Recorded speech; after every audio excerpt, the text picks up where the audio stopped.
l'écoute de Radio J. Merci de votre fidélité. Nous sommes en direct jusqu'à 9h. Et c'est l'heure de retrouver l'histoire des Juifs de France en compagnie de Christophe Darc. Comme tous les matins, une plongée de l'Antiquité à nos jours pour découvrir les grandes étapes du destin des Juifs dans notre pays.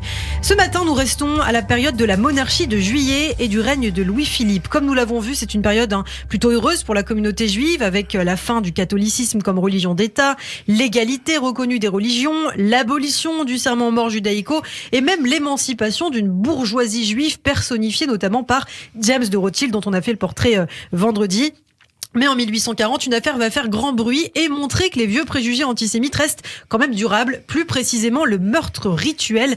C'est ce que l'on va appeler, Christophe, l'affaire de Damas. Et le 5 février 1840, plus précisément donc à Damas, un moine capucin d'origine sarde, le père Thomas de Campagnano, qui habite les lieux depuis une trentaine d'années et qui est très apprécié, disparaît mystérieusement, tout comme son serviteur, même si Damas et la Syrie sont sous le contrôle du vice-roi d'Égypte. Les capucins, eux, sont placés sous la protection de la France.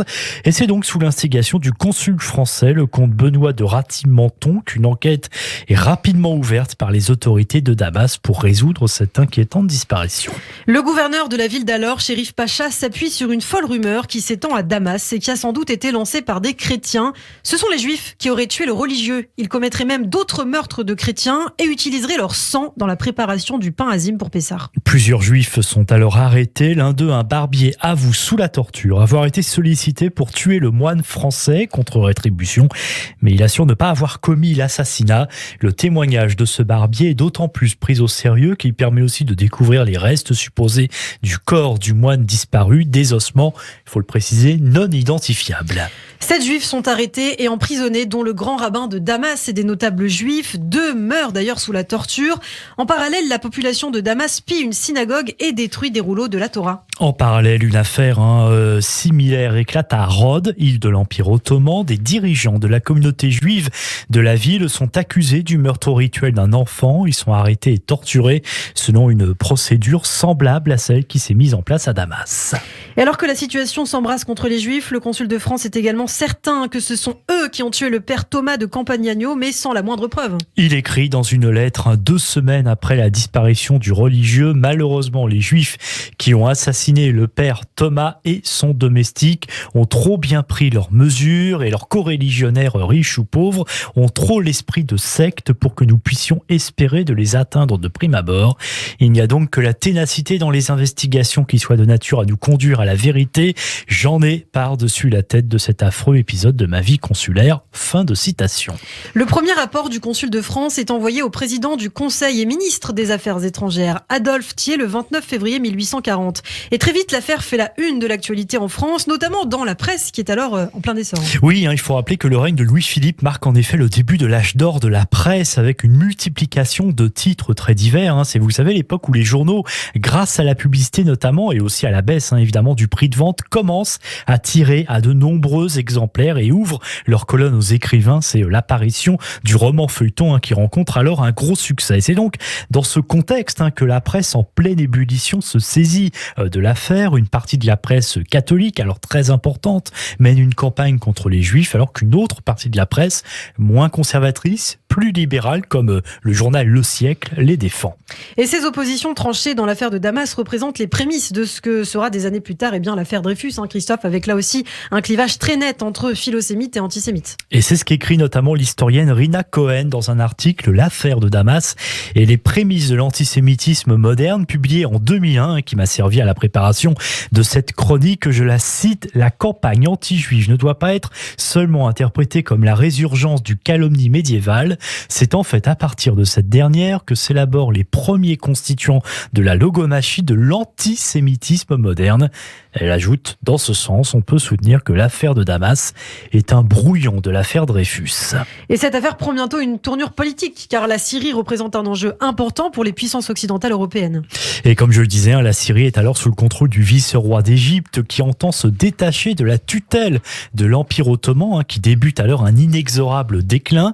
Et chacun choisit son camp. La Russie, l'Angleterre, la Prusse choisissent de s'allier avec l'Empire ottoman, qui souhaite réintégrer l'Égypte dans l'ensemble ottoman, mais la France, elle, encourage l'Égypte dans le cadre de ses propres projets en Méditerranée.